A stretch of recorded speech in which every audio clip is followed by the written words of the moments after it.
It's 6 o'clock in London, it's 1 p.m. in New York, 1 a.m. in Hong Kong, 3 a.m. in Sydney, 10 a.m. in San Francisco, and 10:30 at night in Mumbai.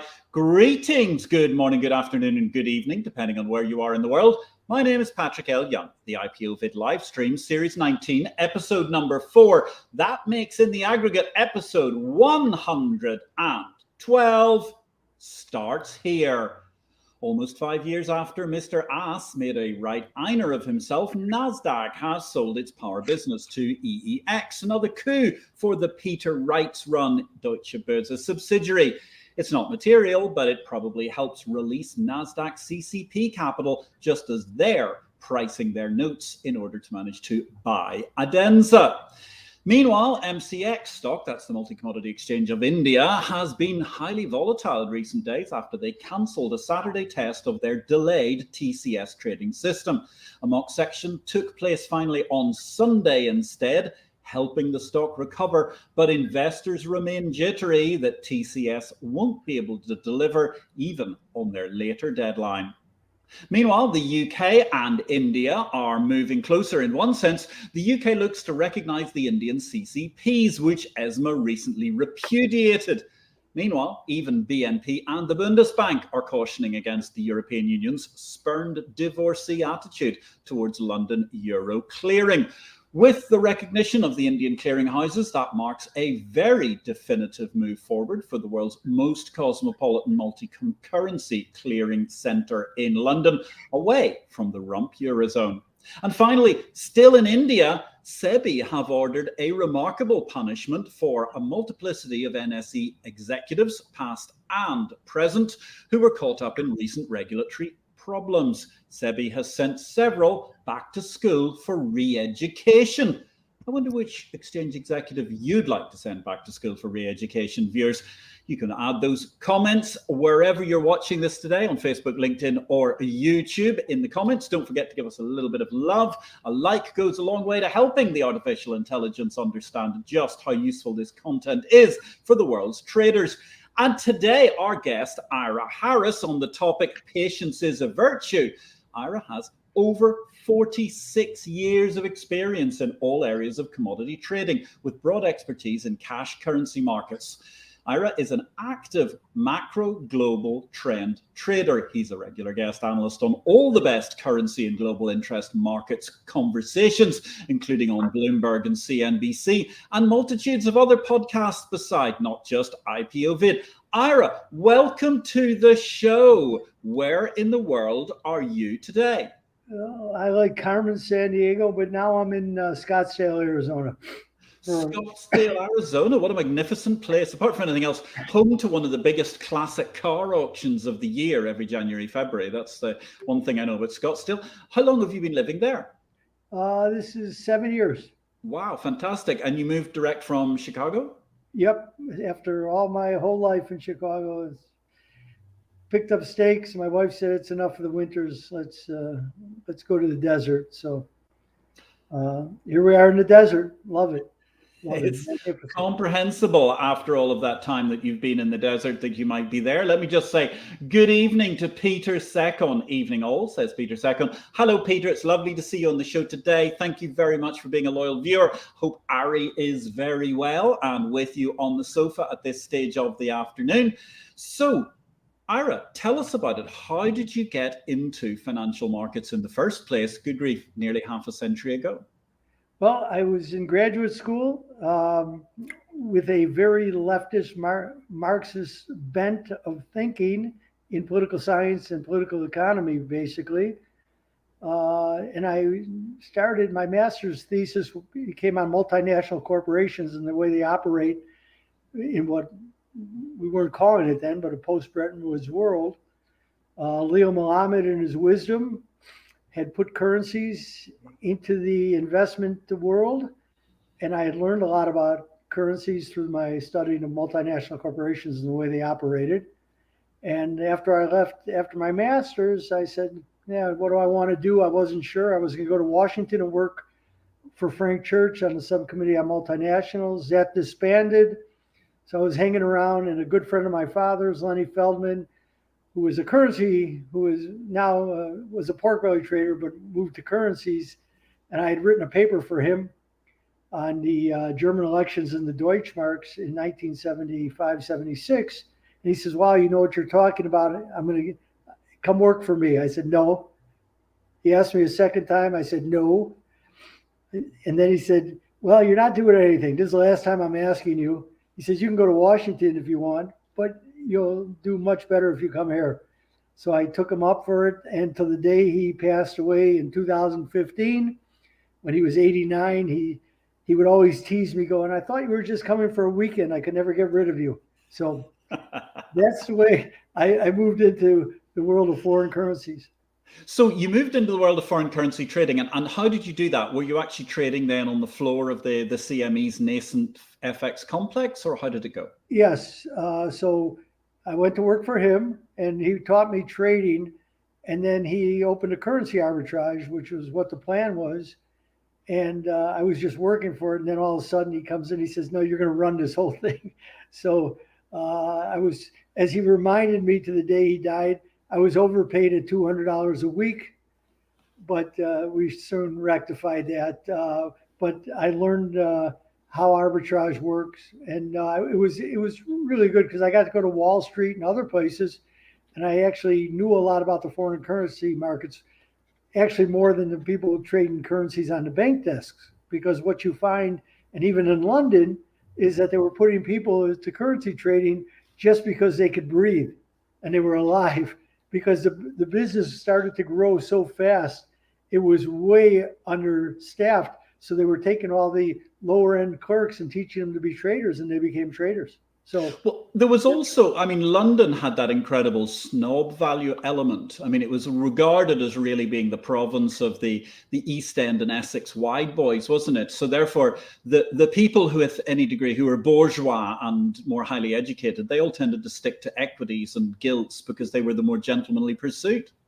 Patrick, it's funny because just this week I was telling somebody who had asked me about that, somebody here where I live, and I said, well, when I used to go to London, it was really hard for a young American to understand how class rigid London was. Because I would sit and we'd go to the pubs after the markets and we would have more than a few pints. And a lot of the traders would tell me that this is the greatest thing that ever happened to them because they got elevated into a life and opportunity that they never would have seen. So they were really great advocates of the markets because they really provided a great opportunity to lift them out of what would have been, as they would tell me over and over again, if we're used to, if you're the son of a coal miner, you're going to be the father of a coal miner. And that's the way things work. But when the financial industry opened up, it opened up in a big way. Yes, and then it carried on in through the 1980s when the UK adopted the same sort of deregulation that the late Nixon regime had put together, which was enacted under President Ford by the 1st of May 1975. And that caused such a huge big bang in Britain, as they called it, in 1986, and it moved these guys further forward still. So, okay, so you're traveling around, you're learning about the world of foreign currency trading, you're on the floor of the CME, you're running this arbitrage desk and so on. How did that develop for you? Well, as my mentor and my partner, Lenny, he taught me how to trade because he said, you can be the smartest person in the world, but if you don't know about risk management, you're destined for great failure. And I met a lot of those people, so I would listen very intently when they would teach and willing to teach you about markets. I was lucky to have a lot of people who were willing to teach. I mean, a litany of people who really try. The exchange was a great place for that because if you were willing to learn, they were willing to teach. And there were so many, I'd be remiss because I could name one after another who really took the time. And as I learned that, then I learned to put it together. And I always had because of my work in studying multinational corporations in the 70s,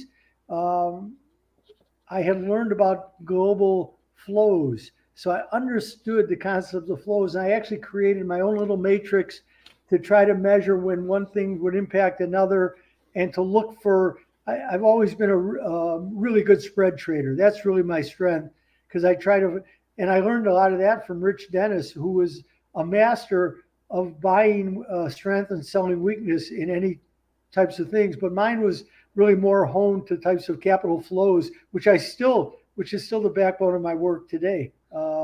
So I knew a lot about global bond markets too, because I studied quite a bit about third world debt, especially in the post 1973 Yom Kippur world and third world debt. And especially coming from a Marxist background, they were really, them and the Austrians really were the most intense students of debt and its effect upon global capital flows.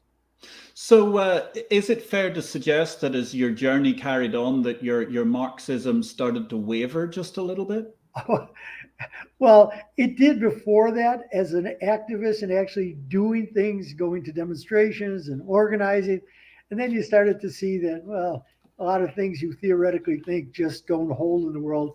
And nobody really wants to pay attention to you anyway. You get spat upon, you get, and whatever else comes with it enough. And you say, well, I don't know. And then you start to see markets work.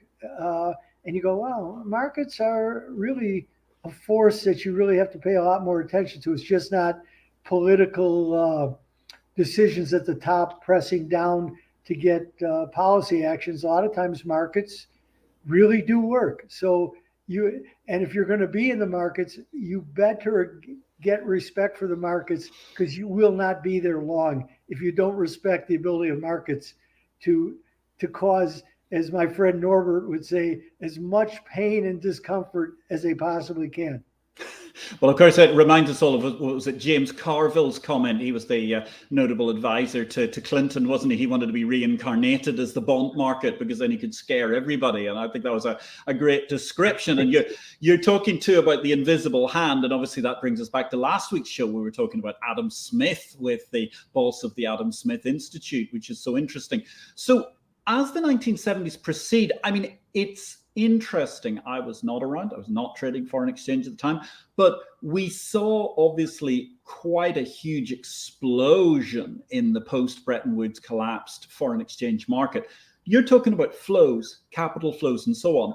I mean, initially foreign exchange seemed to be moving hugely on the back of just pure trade, but it started to become a lot more sophisticated as the 70s went on and into the 1980s, didn't it? Oh, it did.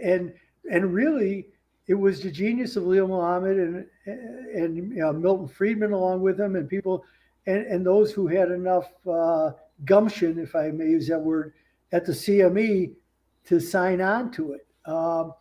And the currency flows became a phenomenally important mechanism. And then, of course, you have the rise of China beginning in the late 70s. And with that, things changed dramatically. And then you get the fall of the Soviet Union. And so that opened up as what we call today, globalization, because you had this whole part, half the world, more than half the world, who had been locked behind, as Churchill would say, the Iron Curtain. And now they wanted to breathe a little bit.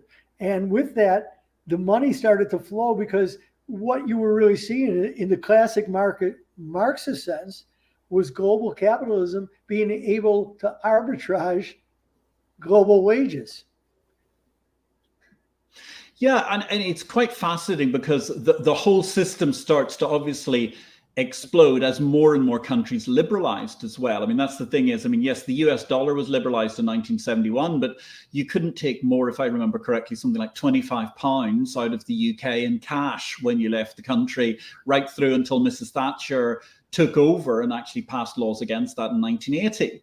And similarly in France, there were all sorts of currency and capital restrictions. I think it's something that people don't really realize is how relatively recent free-flowing foreign exchange and capital has been, with clearly a few key exceptions to this day, such as, well, the renminbi and the Indian rupee, etc. Yeah, and probably, we think about, if you go back to the Asian contagion crisis that began in Thailand officially, well, it gets calendared in 1997. But then the answer to it from Malaysia and Mahathir Mohamad was to put on some type of capital controls because the devastation from the currency moves of 97 and 98 were so great. But actually, Mahathir Mohamad, as Prime Minister of Malaysia, he was pretty successful because it was a new type of capital control, which was he basically locked money up for 3 years, so took away the hot money flows that caused so much chaos in that part of the world. So you did start to see him, and you see him a little bit today, where there are some restrictions on him, and you might have to sign on for a longer period of time to keep your money in any of these banks so that you're not just getting pure speculative interest rate arbitrage.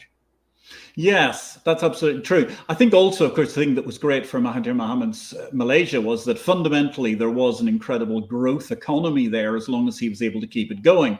If you compare that to, say, an economy which doesn't have the same degree of growth ethos like Argentina, you have 30 years of absolute hell allied with ongoing capital controls, which just seem to make the situation worse as you go along. Yeah, you had that, and it's interesting that you bring that up. So if we go back to 2001, 2002, when we had the currency board. Yes. So you get the Brazilian devaluation.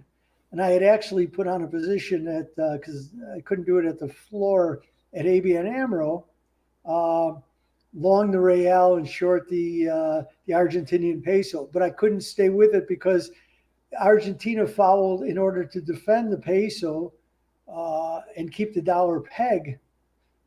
Thank you, Steve Hanke. But they would raise interest rates. So the cost of continue to carry that trade became expensive. The same as what happened in France in the early 1990s after the British decided that it was a grave mistake of 1989. So, of course, it's called the George Soros Bank in the Bank. Yep. But that was 1992. So then the French do everything they can to protect the franc within the ECU, I think. Yes, the ERM. Yeah, right. Yeah, exactly. The ERM. Mm-hmm. And so Jean-Claude Trichet, who was the president of the Bank of France, he had his Lefort franc policy, and interest rates in France would overnight rates would go to 100%, 110%. If any time the speculators tried to move in and to try to break the French franc. So yes. Interesting times those were. Fascinating times altogether. And how are things these days? Because obviously we've had this incredible explosion of electronic trading. The floors are dead, digital markets. How has that changed the business for you over the years? Well, I was being a part of it, and I know a fabulous interview you did with Jimmy Olaf. And I was every bit a part of the transition. I had gotten elected to the board in 97.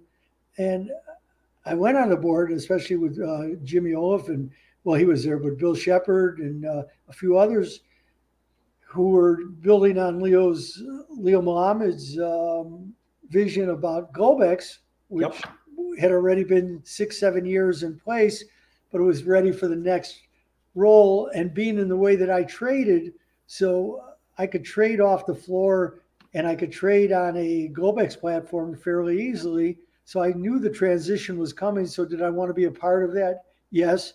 It was good leadership of Jimmy and Jimmy Olaf and Bill Shepard, and taking it where it had to go. So you knew it was changing. So I had geared myself for it, but I had never geared myself for the speed of the algorithms that I really saw beginning to wreak havoc in the way that I had traditionally traded with the way I set stops. So I really, as you note, I became a much more patient trader. And even to this day, I'm still learning how to be a little bit more patient because these electronic methodologies through the use of algorithms really have the ability to wreak havoc at any moment of the day and several times during the day. So I find if I'm patient and I really do my prep and wait for levels that I never think I would see, I see them. So that's what I wait for. And if I don't get the opportunity, I don't get the opportunity. I no longer feel that, as I say, I don't have to tell the markets what they ought to be doing. I will wait for them to tell me. That's fascinating. So to unpack that, let me just first of all go to, I thank you once again, Peter Second, saying evening all earlier on. And John T, evening everyone. Good to see you, John T. Thanks so much for joining the show tonight. We're discussing patience as a virtue with Ira Harris, a somewhat legendary trader now located in the wonders of Arizona after many, many years on the floors of the Chicago Mercantile Exchange, etc.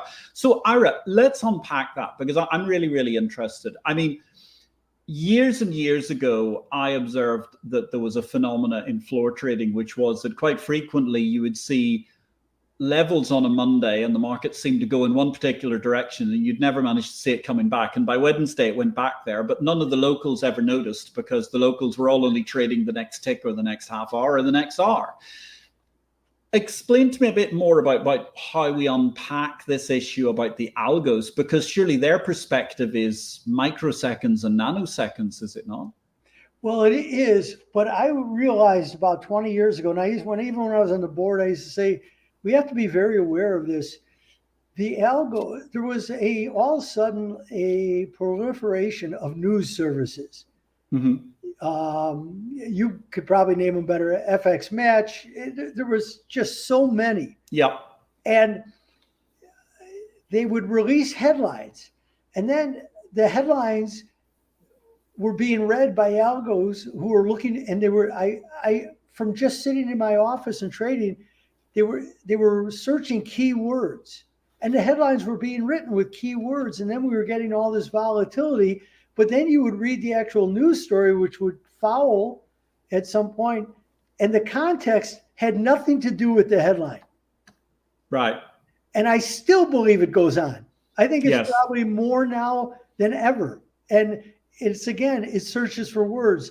And I've really never understood how the CFTC or SEC really has not gotten involved. And I know that it becomes a First Amendment issue at some point.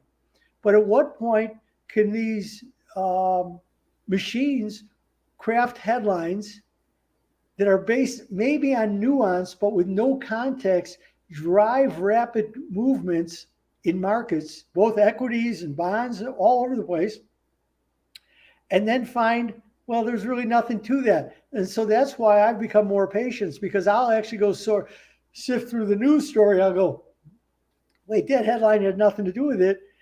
What I was thinking about is absolutely still holds, and then I'll establish a position. So I'm not getting stopped out in the ways that I used to. I will sit back and wait, and my prep work therefore has to be so much more. And here this week is actually a good week because we have the central bankers meeting in Sintra, Portugal this week. Mm-hmm. So tomorrow at 9:30 Eastern time, there is a panel of, I think, Jerome Powell, Christine Lagarde, the BOJ Ueda, and Andrew Bailey. So, and I'm sure Augustine Carson's, because last year, that same panel, if you paid attention to it, there was some really interesting movements. So I'm going to try to be ahead of this because I'm especially intrigued now with the Japanese yen. To me, the Japanese yen is the most undervalued currency in the world by a lot. Now, I have to sit and listen to this closely, because is this a part of the policy to reshore out of China? Because, all you hear about, Intel, even some other firms are moving chip manufacturing to Japan. Well, the weak yen enables Japan to be a bulwark of high-tech exports. So I'm watching this very carefully. And is this part of a policy from the G7 per se to allow a weak yen in order to give Japan an advantage to be able to reshore some manufacturing to Japan out of China? So there's a lot of things that work here. So I'm listening very carefully. That's very, very interesting. And actually, we've got a question just come in here discussing patience as a virtue with Ira Harris this evening. Do you think there are sufficient controls on the algos? particularly with the development of artificial intelligence? No, I don't, because I think the money is being made by those who write programs and in order to create volatility. The earnings of Citadel et al. Aren't by happenstance. They have figured out something in this that gives them some type of edge. But more importantly, Patrick, and I know when I say this, you'll have an opinion one way or another about it. Most people don't realize that when there's like speeches like from Powell or from Yellen or from others, that they're given to the media 30 minutes before they're released so that they can do their stories. Well, in today's world, I find that to be an archaic practice. Why should they have it? Because the ability to move in nanoseconds, we've never been here. Well, meaning I'm going back to the 70s, 80s, and 90s. You didn't have that type of thing, and there can be all types of games that get played. And everybody should get it at the same time today. There should be no advantage given to the media. I know they go into quarantine or they get sequestered. Not good enough for me. I think there's too many games and there's too many people with press credentials. That's all. I'm not creating conspiracies. I'm just saying there just seems to be a lot of volatility around these and a lot of headlines that to me are very suspect. Let everybody get it at the same time. And that practice, to me, that's a ridiculous practice in today of high-speed communication. Well, it's a very, very interesting point you make, because certainly also you probably will recall all the way back to when Knight Ridder was a thing. I mean, they used to sell their system solely on the basis of a salesman would ring you up 2 minutes before the unemployment number and tell you the unemployment number 10 seconds before Bloomberg could. And it was always a source of some intriguing mystery as to how that always got through the network. They always said it was faster, better packet switching technology, which is probably true for all I know. But certainly the fact that the media have these things half an hour in advance, I find quite shocking. And it's not just because the media have it, it's because there's such a long tail of people in that circle that have to sign it off. So therefore there is a lot of opportunity for the information to seep or be hacked or whatever on the way through. And that certainly does seem to me to be quite ridiculous, and we could have a more level playing field. But so going back to looking at the algos, and thank you, John T, for the question. Very interesting answer, Ira. Going back to the algos, so your view is that essentially over time, value essentially reasserts itself, and the algos often get themselves worked up into a lather, possibly because they're being fed essentially digital clickbait headlines. 100%. Yeah, you said the entire thing far better than I did, and that's right, and that's what the patience pays off. Because yes, if the trade is right, the trade is right, and a lot of times you'll see the algos. They also put in technical data, so they know where key pivot areas are or key support area or resistance areas are, and they may be reversing at that time automatically. So it just gets really interesting. And if you see the movement, especially like on when there's an ECB meeting and with a press conference, and especially with a Powell press conference, because you get the statement at 1 o'clock, I'm talking in Chicago time here, yep. And then at 1:30, the press conference. And the movements, the volatility in that 90-minute from beginning to end is extraordinary, absolutely extraordinary. And again, the media has to release ahead of time so they know what those numbers are. They go on lockdown until the minute, and then of course they release it. They release the whole statement, and then the media has already been able to write their stories to it. So it just needs to change. And as you say, there's a lot of things that seem to seep out. And that's a place where words are phenomenally important. We now have a whole cottage industry of parsing words in the FOMC statement. Yes, it becomes a fascinating thing. But at the same time, I mean, generally speaking, even when there's not huge amounts of news out, the algorithms are still parsing their way through a huge number of headlines and interpreting those to their whim. Yes, and and it's I just at one point in my life I would complain about it. I don't mind. I just had to readjust and try to. It's almost like judo. I try to use their weight against them because I try to look for those levels because I always have a view as to what they're like. I'll have a view about the currency markets. I'll have a view on the interest rates, how it all comes together. So if it'll drive it to levels that I can find much better. When I say much better, I'm always referring to a lower risk profile entry point. So I just try to use them for that. And if the markets are really going to, and they do, as you rightly said, they come back to the fundamentals. Well, the fundamental trade will then sustain itself for as long as it's going to sustain itself. And I hope to ride it, with a portion for, if I have that view and I agree with it. I do a lot of that with the yield curves. So they'll have a staying power for a position, and I'll just use the opportunities that set themselves to establish a position. Because you see, momentum still makes a big difference as far as CTAs and hedge funds. And you have other players now too who are also who have huge stakes in the game. These sovereign wealth funds are huge participants, and they're not just buying companies, they're actively trading. So you got the Saudi sovereign wealth fund. You have China with various sovereign wealth funds. Of course, you have the Japanese. You have a Russian sovereign wealth fund that is actively trading. These are really big players who, without doubt, have access to information that I could only dream about. Yes, access to information, access to people that's quite off the charts. Although at the same time, I suppose some of the information they might get from central banks like the Bank of England might well not be worth the paper that it's written on in many cases, according to their recent analyses, one could argue. But nonetheless, I get your point. I mean, there is clearly a huge amount of information that goes on. And of course, the wonders of the foreign exchange market is that it's impossible to have insider dealing, at least according to the great laws of the land of the USA and the rest of the G7. So, Ira, I mean, tell us a little bit more. I mean, you have to sit there and be very patient. Does that mean that in this day and age, you're trading much less frequently than you used to? Yes, my frequency of trade. So I'll go take a walk for, I'll set what I would call some wish orders. I'll go, well, if, something.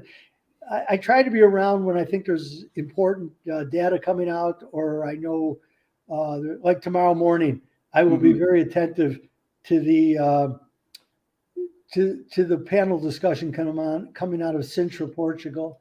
So I try to be around for that. But the rest of the time, I just set levels. So yes, my frequency of trading is way down, but my success, my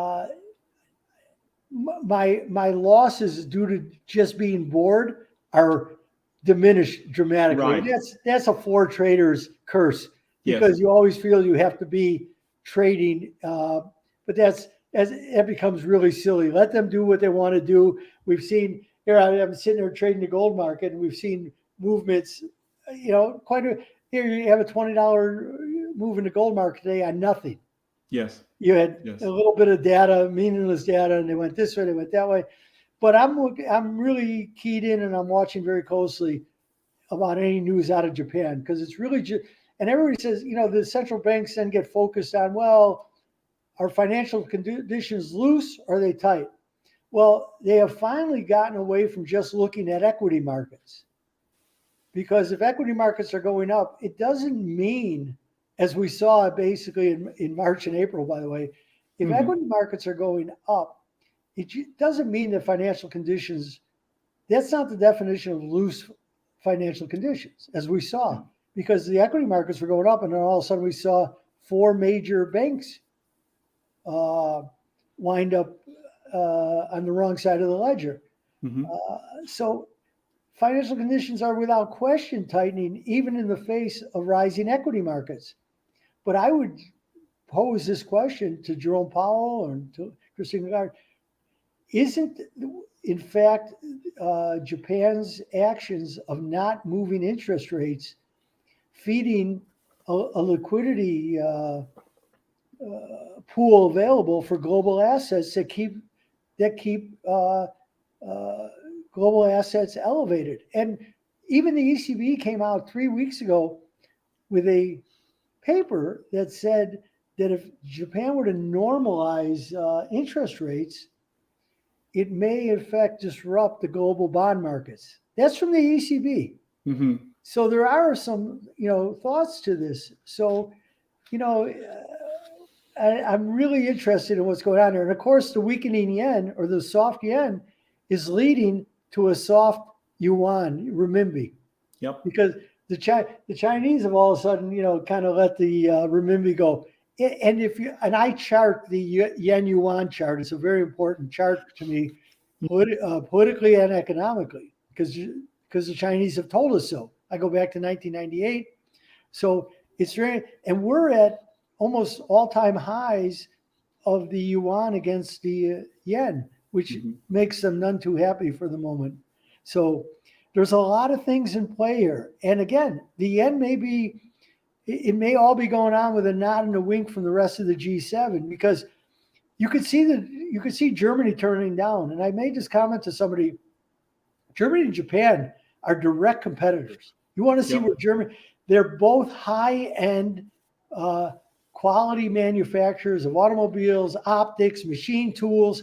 They compete. Well, the yen has weakened over the last 18, 19 months, 30% against the euro. That's a phenomenal advantage to the Japanese.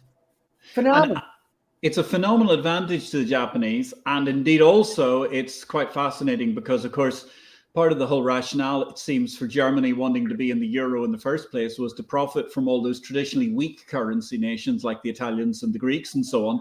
And things are now turning around against them. It's got to be obviously causing a problem, particularly as Germany's buying so much energy to replace its hideous bet on Russian energy dependence, which has cost it absolutely dearly. It's fascinating, though. I mean, we're having this conversation, really interesting stuff about the yen and so on. And yet you compare this to, say, 3 decades ago. I mean, just about 30 years ago, we had the putsch overthrowing Mikhail Gorbachev, the first one. Mm-hmm. And I mean, markets were transfixed by nothing else for the entirety of a week or more. And yet this time around, you've got effectively a coup against Putin. And it shows how much the world has changed, because we're barely even talking about it in our day-to-day trading environment. You're right. And I know exactly where I was. I was at a wedding on a boat, and how inside the harbor lines of Chicago, that's where it was one of those big boats. It was my wife's cousin getting married.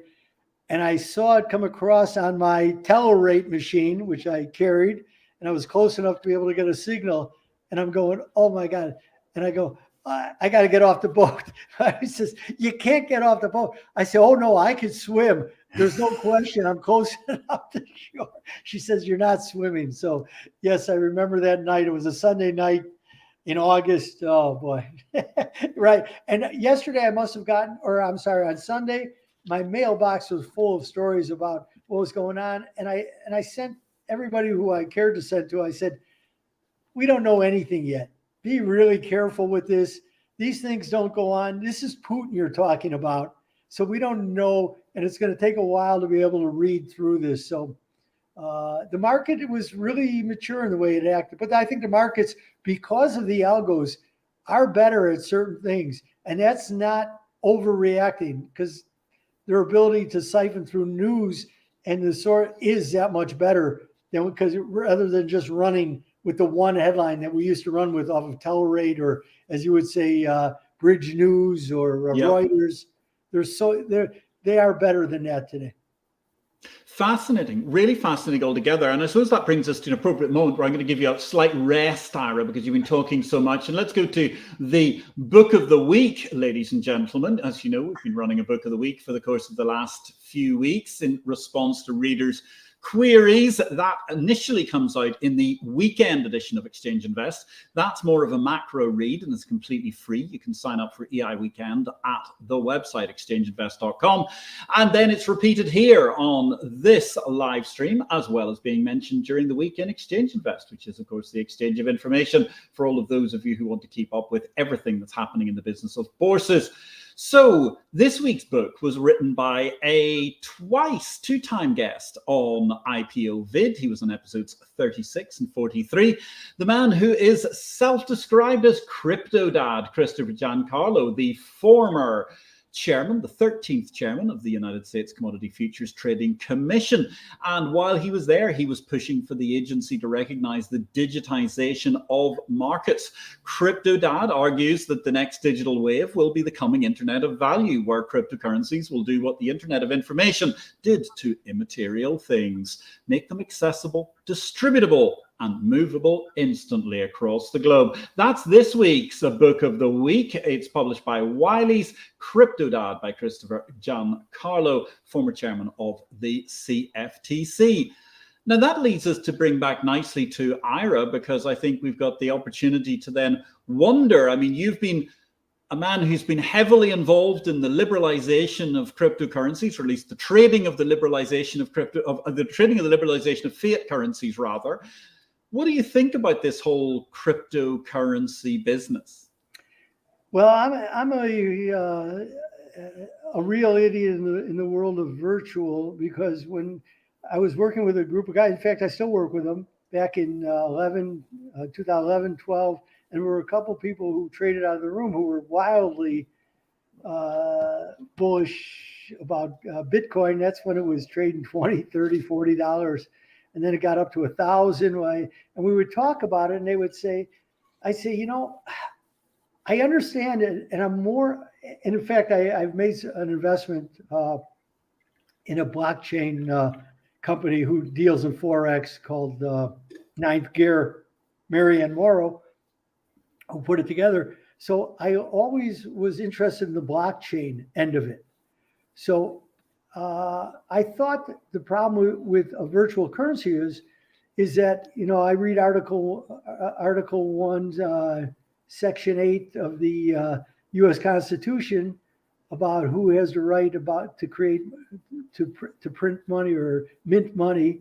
And of course, it's Congress, it's the United States government. And I was always fearful that they could shut it down at any time. If they could ever say, well, there was a terrorist attack that was paid for via Bitcoin, it would be over.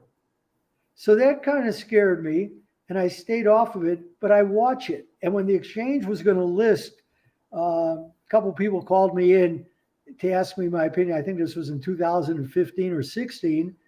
And I said, well, I can't really tell you about what risk you're taking on.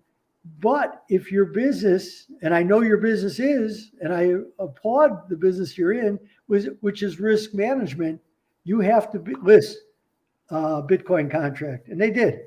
I mean, they didn't, I was not the catalyst for it. They just wanted, as somebody who trades all around the world, what I thought about it. And I think it was still the right move. And it gave Bitcoin that much more credibility, even though it's not a deliverable, but it does give you hedging ability and people can play it. So, and again, the margin on it is high enough that it took some of the ridiculousness out of it, which was good for the exchange. So where the virtual currencies go, I really don't know. I have missed this boat, but I watch it because it has to play a part in the way that I see the world at any one time. And now we're on a pretty good move. Of recent late, we're back to 31,500 on Bitcoin. So it has standing, and it has legs, and it has credibility amongst a certain investment crowd. And now we have, you know, BlackRock is getting involved in, which drove the recent rally, because if they get behind it, you know, that's a monster. So it works. Interesting, very interesting viewpoint, and interesting to hear you, like Jimmy Olaf, very interested in the blockchain per se, and that side of the business as being vitally important. So if we go back to, you know, where you're trading these days and what you're trading, you mentioned the fact you've been trading gold recently, etc. Do you find that as an electronic trader sitting in Scottsdale, Arizona, that gives you the opportunity to roam more across the whole global macro picture? Well, I was always doing that, Patrick. So the world has just kind of come to me, but I had no idea how big this could possibly be and how much money could, you know, people would tell me, you know, I managed hedge funds 3 times.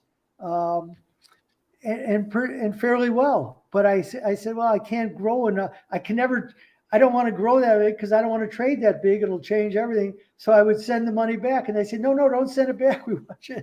I go, no, I can't trade that big.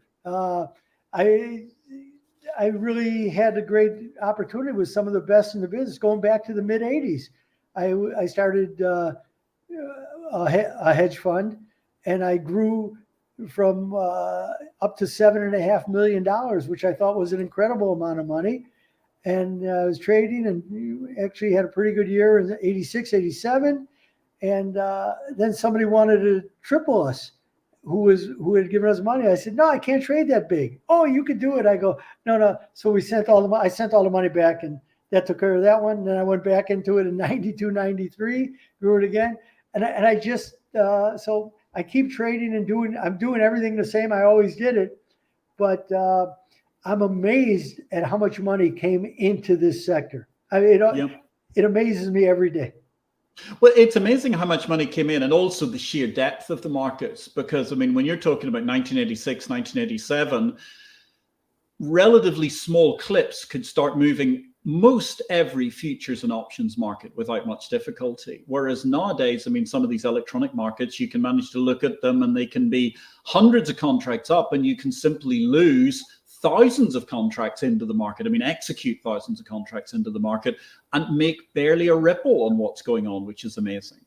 It is amazing, the depth that the market, and I realized it even in the early 90s, because the game was up. Nobody wanted to know who was even doing anything anymore. It used to be everybody wanted to know, whoa, who's doing that? Who's doing that? So it doesn't even matter, especially, and I knew better because in the currency markets, even though we traded everything, commodities, bonds, equities, but in the currency markets, the depth of the market, as they always they talk about 5 to 6 trillion. I always thought that number was nonsense because that includes every swap, things that I could never trade at, and I used to get on the exchange and said, don't use that number because you're not trading those vehicles.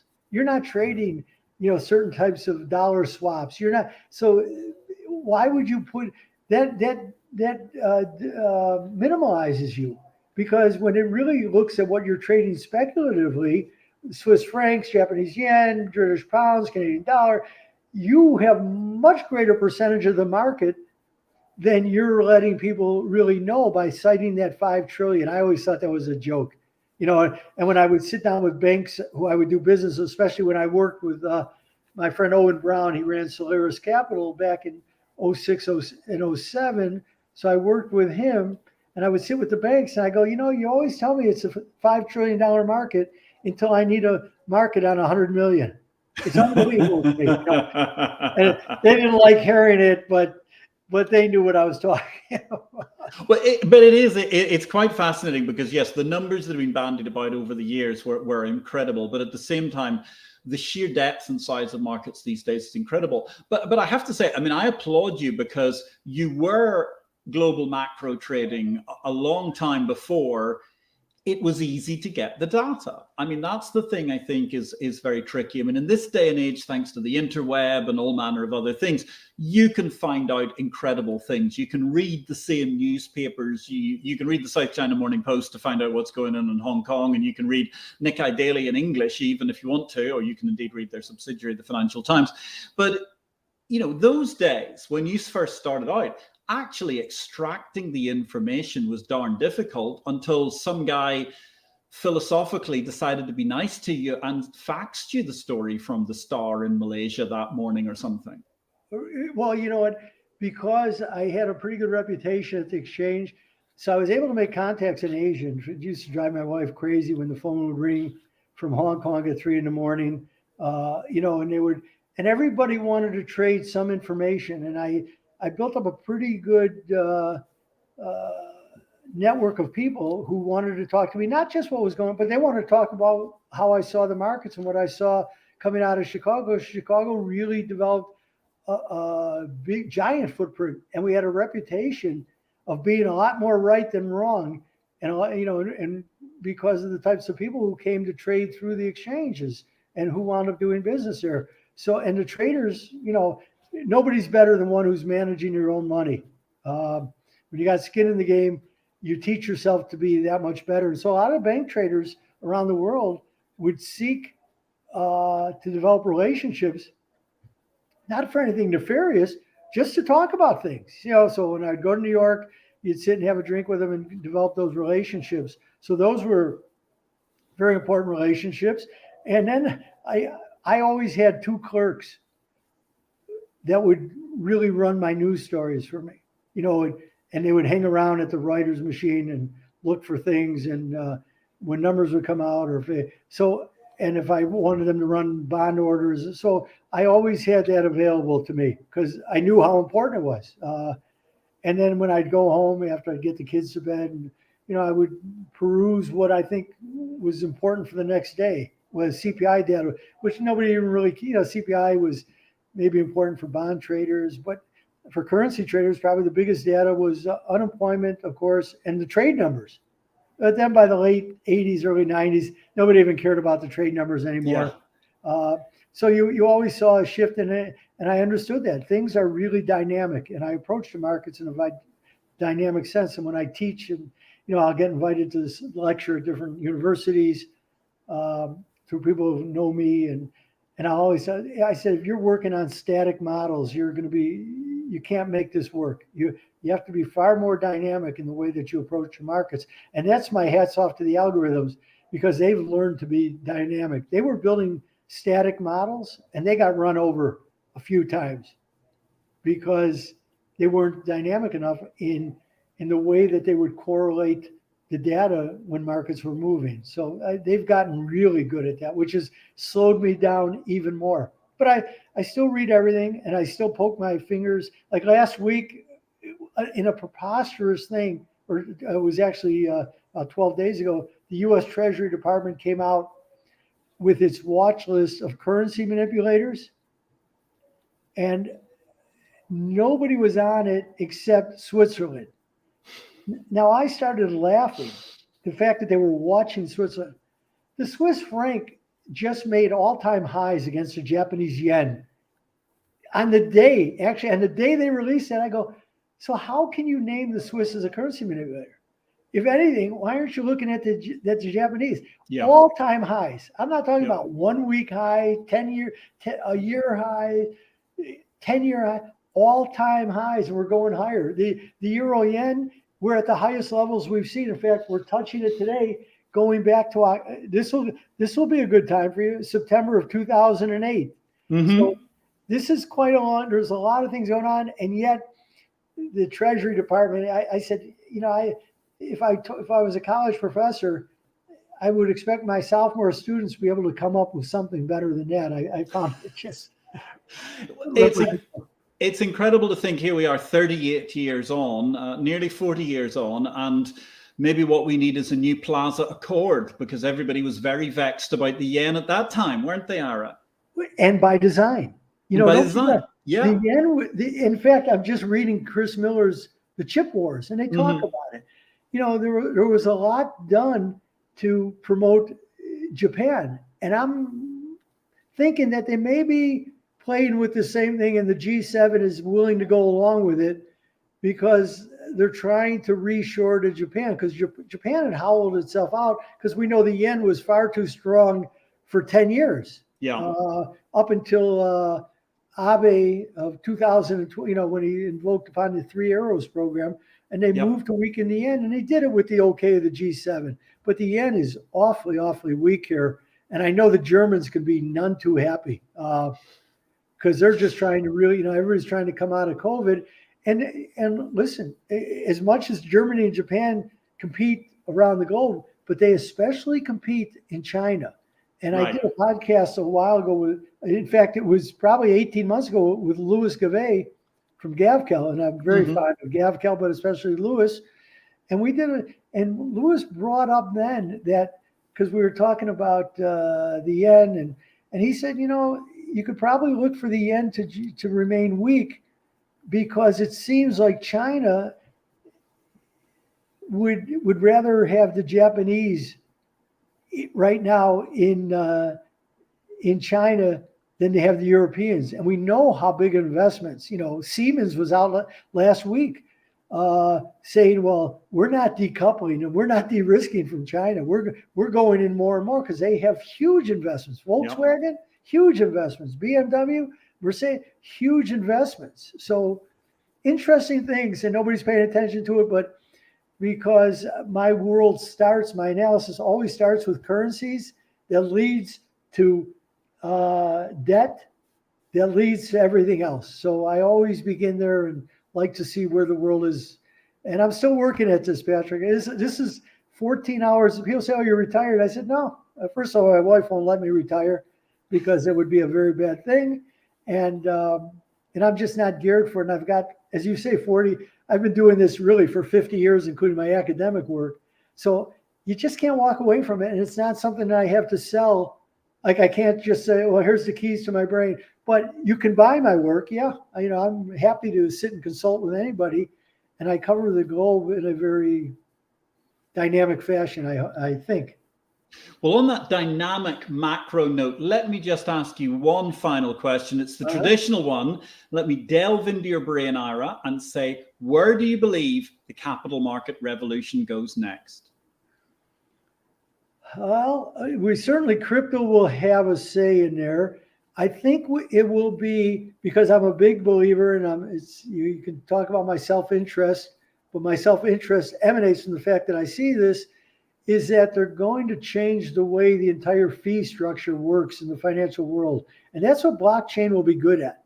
Because, Wall Street makes a phenomenal amount of money on fees, lending stocks.